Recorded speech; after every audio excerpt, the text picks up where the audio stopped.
तो उस पहाड़ के चोटी पर भले ही आपका मंदिर होगा, उस पहाड़ पर हमारे पुरखों की विरासत है। उस पहाड़ की चोटी पर भले ही आपके कोई जैन आकर, कोई आपके मुनि आकर अपना देह त्याग किए होंगे, लेकिन उस पूरे पहाड़ का संरक्षण हमारे पुरखों ने किया है। क्यों? ये जो जैनी है उनका 2 नंबर का पैसा है, एकदम है ब्लैक मनी। सूदखोरी का इनका जो धंधा है, इससे क्या ब्लैक मनी नहीं होता है? किसके पास है ब्लैक मनी? मेरे पास तो नहीं है, मेरा बाप तो खेत में खट के ब्लैक मनी नहीं जमा कर पाएगा। तो यही व्यापारी वर्ग है ना जिसके पास ब्लैक मनी है। झारखंड में विस्थापन, चाहे वो प्लांट के नाम पे हो, चाहे विकास के नाम पे हो, चाहे रोजगार के नाम पे हो, वो होता ही रहता है। और अब किसी की धार्मिक आस्था का ख्याल रखते हुए, किसी की धार्मिक आस्था का ख्याल रखते हुए नए विस्थापन की तैयारी की जा रही है। सवाल यह है कि जब कोई फैक्ट्री लगता है, जब कोई प्लांट लगता है, जब कोई कारखाना लगता है, तो वहां भी किसी की धार्मिक आस्था को चोट पहुंचती है। जैसे सेल जब बैठा, जब सेल बैठा तो वहां भी मंदिर था, वहां भी मस्जिद था, वहां भी कई धार्मिक स्थल थे, लेकिन देश के विकास के नाम पे उनको त्यागा गया ना, लोगों ने छोड़ा ना। तो किसी भी धार्मिक स्थल के नाम पर झारखंडियों ने, अपने किसी धार्मिक स्थल के नाम पर झारखंडियों ने तांडव नहीं मचाया। पारसनाथ से हमारा धार्मिक संबंध नहीं है, पारसनाथ से हमारा सांस्कृतिक संबंध है, ऐतिहासिक संबंध है और विरासत का संबंध है। पुरखों का इतिहास है पारसनाथ में। पारसनाथ के जो पेड़ हैं, उन पेड़ों को संजोया है हमारे पुरखों ने। पारसनाथ की ऊंचाई जितनी है ना, उतना ही हमारा इतिहास जुड़ा है पारसनाथ के साथ। पारसनाथ में जितने पुराने पुराने पेड़ हैं, उतना पुराना हमारा इतिहास है, और उसी को अब संजोने के लिए पारसनाथ को बचाने की आवश्यकता है। ये लाइव जो है वो उस पर ही चर्चा, और कई और थोड़ी बहुत कई और चीजों पर चर्चा हम इस लाइव के माध्यम से करेंगे। उम्मीद है कि आप इस वीडियो को शेयर करेंगे और तमाम उन लोगों को जवाब भी मिल जाएगा कि हम कहना क्या चाहते हैं। कुछ लोग इस बात को कह रहे हैं कि जैनी जो हैं, जो जैन तीर्थ स्थल वाले लोग हैं, वो सही हैं, तो उनको कई चीजों को पढ़ना चाहिए, उनको कई चीजों को पढ़ना चाहिए। ये पारसनाथ सरकार के अंडर का मामला है, राज्य सरकार के अंडर आता है। पहले बिहार सरकार के अंडर था, झारखंड सरकार के अंडर। सरकार तय करेगी कि सरकार को वहां क्या करना चाहिए। सरकार उसे पर्यटक स्थल बनाए या तीर्थ स्थल बनाए, आप सड़कों पर उतरकर इसे तय नहीं कर सकते हैं। तीर्थ स्थल के नाम पर आप जो बात कर रहे हैं कि पूरे 100 किलोमीटर का इलाका, एक स्क्रीनशॉट जो चल रहा है, अगर उसे सच माना जाए तो आप 100 किलोमीटर का इलाका अपने नाम चाहते हैं और वहां मांस मच्छी आप बैंड कराना चाहते हैं, तो वहां जो लोग हैं जिनका विरासत है, जो मांस मच्छी खाने वाले लोग हैं, वो कहां जाएंगे? एक महिला का इंटरव्यू देख रहे थे, कोई जैन धर्मावलंबी महिला है, वो कह रही थी कि हम अपने पुरखों को क्या, हम जो देखे हैं वही हम अपने बच्चों को देना चाहते हैं। तो जब सेल बैठ रहा था, उसे बर्बाद किया वहां के गांवों को कारखाने के नाम पर, तब आप कह रहे थे कि ये लोग विकास विरोधी है। जो लोग सेल में, बीसीसीएल में अपनी जमीन नहीं देना चाहते हैं, यही कहकर कि हम अपने बच्चों को वही देना चाहते हैं जो हमारे पास था, वही विरासत, वही परंपरा, वही इतिहास, वही ऐतिहासिक धरोहर, तब यही जो मुख्य धारा के लोग हैं, जो फैक्ट्री के मालिक बनना चाहते हैं, किनके पास है प्लांट?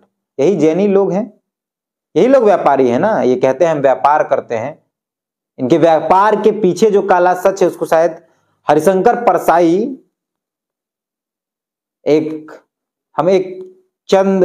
आप यहां देख सकते हैं, एक व्यंग है, हरिशंकर परसाई का व्यंग है, हम उसको पढ़ने के लिए आए हैं कि जो लोग ये कहते हैं कि जो जैनी है, जो जैन धर्मावलंबी हैं, वो एकदम अहिंसा परमो धर्म वाले हैं, वो एकदम मांस मछली कुछ नहीं खाते हैं, वो एकदम किसी की हत्या पर विश्वास नहीं करते हैं, एकदम झूठ है। हम एकदम डंके की चोट पर कह रहे हैं, ये एकदम झूठ है। हाँ, डायरेक्टली नहीं खाते हैं, डायरेक्टली किसी की हत्या नहीं करते, लेकिन इनका व्यापार जो है, इस व्यापार के तरीके से कितने लोगों की भूख से जान जाती है, ये शायद लोगों को नहीं पता है। इस पर बात करनी चाहिए।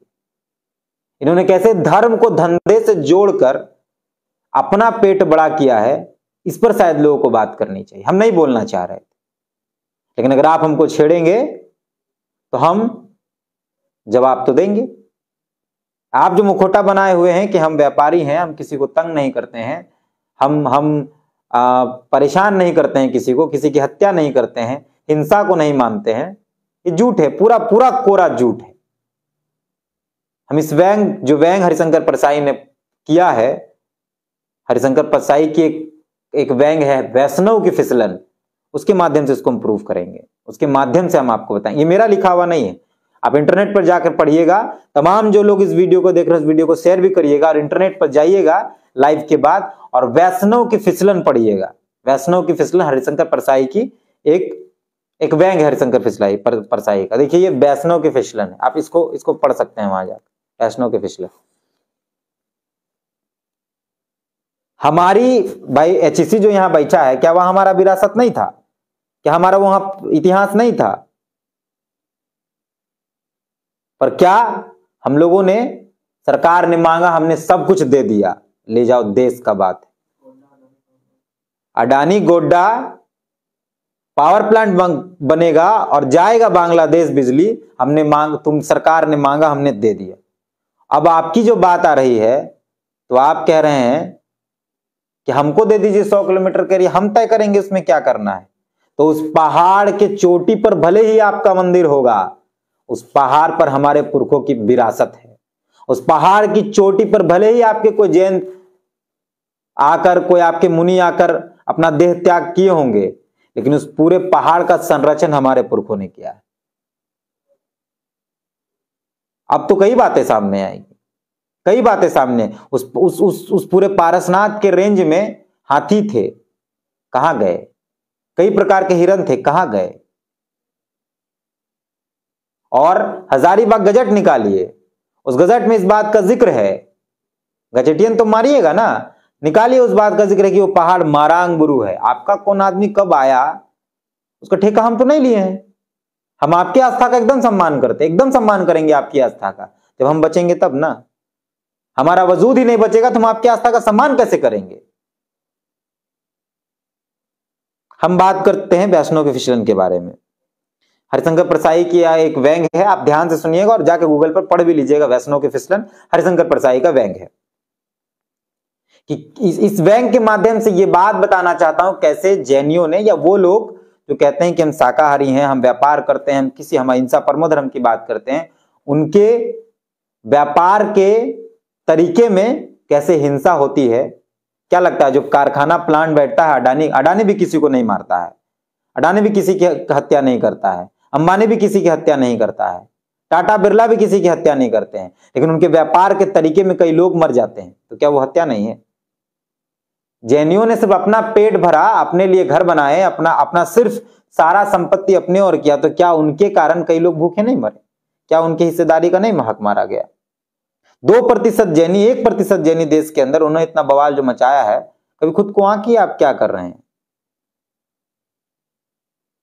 हम बताते हैं इसमें क्या है, बहुत शॉर्ट में बताते हैं। आप जाके वैष्णव के फिसलन को पढ़ लीजिएगा, हरिशंकर परसाई की, आप इंटरनेट पे पढ़ लीजिएगा।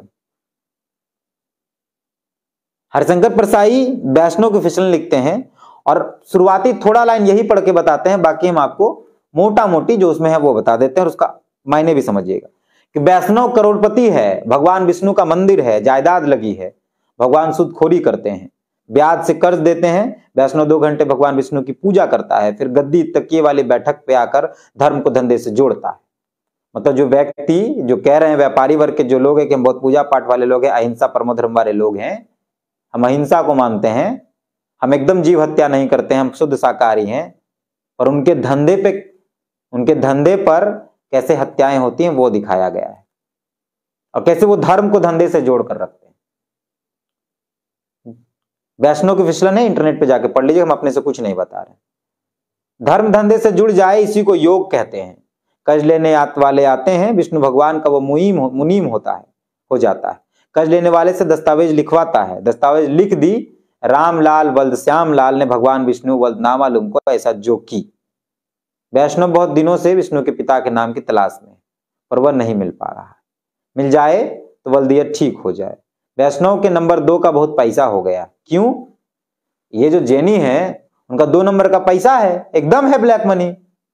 सूदखोरी का इनका जो धंधा है, इससे क्या ब्लैक मनी नहीं होता है? किसके पास है ब्लैक मनी? मेरे पास तो नहीं है, मेरा बाप तो खेत में खट के ब्लैक मनी नहीं जमा कर पाएगा। तो यही व्यापारी वर्ग है ना जिसके पास ब्लैक मनी है, तो इनके पास ब्लैक मनी होगी। यहीं से शुरू होती है पूरी कहानी वैष्णव की फिसलन।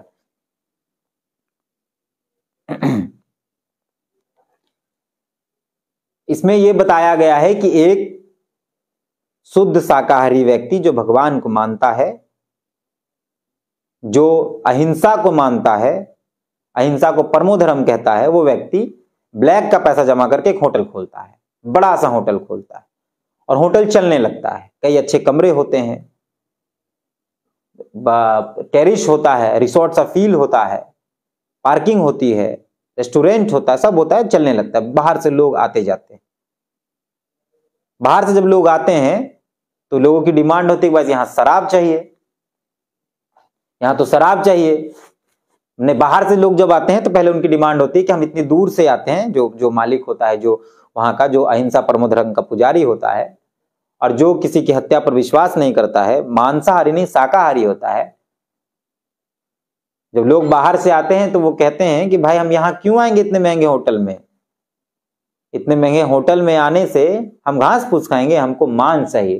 तो कहता है कि भाई हम तो अहिंसा परमो धर्म वाले लोग हैं, हम जीव हत्या नहीं करते हैं, हम शाकाहारी लोग हैं, हम आपको शाकाहारी खिलाएंगे। तो फिर वो व्यक्ति कहता है कि फिर हम यहाँ क्यों आएंगे? हम नहीं आएंगे। जो व्यापारी होता है उसके सामने ये जो व्यापारी, जो अहिंसा परमो धर्म वाला व्यापारी होता है, जो शाकाहारी होता है, उसको जो बाहर से आए आदमी कहता है हम यहाँ क्यों आएंगे? हम भाई यहाँ घास फूस खाने तो नहीं आएंगे। तो कहता है कि हम अपने भगवान से पूछ कर आएंगे। सुबह सुबह वो जाता है, भगवान के सामने बैठता है, कहता है कि साहब दुकान, भगवान को कहता है कि दुकान तो बंद हो, होटल तो बंद हो जाएगा अगर हम मांस नहीं पेश किए तो। हम अधर्म नहीं करना चाहते हैं, हम नहीं चाहते हैं कि हम मांस बेचे, लेकिन अगर हम मांस नहीं बेचेंगे तो मेरा होटल बन जाएगा, हो जाएगा। तब भगवान कुछ नहीं कहते हैं। तब वैष्णव जो व्यक्ति, जो धार्मिक व्यक्ति होता है, जो धार्मिक व्यक्ति होता है, जो शाकाहारी व्यक्ति होता है, उसके अंदर मन से यह आवाज आती है कि महात्मा गांधी ने क्या कहा था कि वैष्णव जन तो तेने कहिए जे पीर पराई जाने रे। माने दूसरों का दुख जो जानेगा, जो सहभागी, वही वैष्णव का आदमी है, वही बेहतर आदमी है, जो दूसरों का दुख समझेगा। तो भाई जो लोग वहां ठहरने आ रहे हैं उनका दुख क्या है कि वो मांस नहीं खा पा रहे। फिर वो व्यक्ति अपने अंदर यह मान लेता है कि इनका दुख समझना चाहिए, और फिर व्यक्ति वहां मांस परोसने लगता है। आप सोचिए कि धर्म को धंधे से जोड़ दिया गया। उसने भगवान से मांग भी लिया, भगवान से बात भी कर ली, और खुद ही यह मान लिया कि भगवान ने उससे कहा है कि तुम धंधा देखो, धंधा में तुम मांस परोसो। सोचिए कि व्यक्ति जो शाकाहारी है, जो अहिंसा परमो धर्म की बात करता है, जो जीव हिंसा के खिलाफ है, वो व्यक्ति अपने होटल में मांस बेचने लगता है। फिर बात आती है कि जब मांस खा रहे हैं तो चूरन भी चाहिए, मतलब पेट पचाने के लिए चाहिए। तो शराब का बात आता है। तो फिर वो व्यक्ति कहता है कि बॉस हम शराब कैसे बेचेंगे, हम तो बहुत शाकाहारी आदमी, हम ये सब बात नहीं कर सकते, हम चरणामृत दे सकते हैं, शराब नहीं दे सकते। सारे बात लिखी हुई हैं, आप हरिशंकर प्रसाई के जाके वैष्णव के फिसलन में देखिएगा। तो फिर आता है कि भाई भगवान तो सोमरस पीते हैं, फिर उसके दिमाग, फिर वैसे पूजा पाठ करता है, फिर उसके दिमाग में आता है कि बॉस क्या गलत है, अगर हम शराब देते हैं तो भगवान भी तो सोमरस पिया करते थे, वो मदिरा ही तो शराब है। तो फिर व्यक्ति शराब देने लगता है अपने धंधे में, फिर धर्म को धंधे से जोड़कर। उसके बाद फिर आता है कि सुंदरियों को नचवाना चाहिए, कैबरे होना चाहिए, तब फिर भगवान के पास जाता है व्यक्ति और फिर यही बात करता है। उसके अंदर से बात आती है कि भाई नृत्य तो स्वर्गलोक में भी होता, अप्सराएं नाचती, फिर वहां लड़कियां भी नाचने लगती है। फिर उसके बाद आता है कि जब लड़कियां नाचती हैं तो उनके साथ संबंध भी बनाना है। फिर जो अहिंसा का पुजारी, जो व्यापारी है, जो एकदम नहीं मानता है जीव हत्या को, जो जीव हत्या के खिलाफ है व्यक्ति, फिर कहता है ये गलत है। फिर उसके दिमाग में आता है तो प्राकृतिक बात है महिला पुरुष का मिलना, फिर वो भी करने लगता है।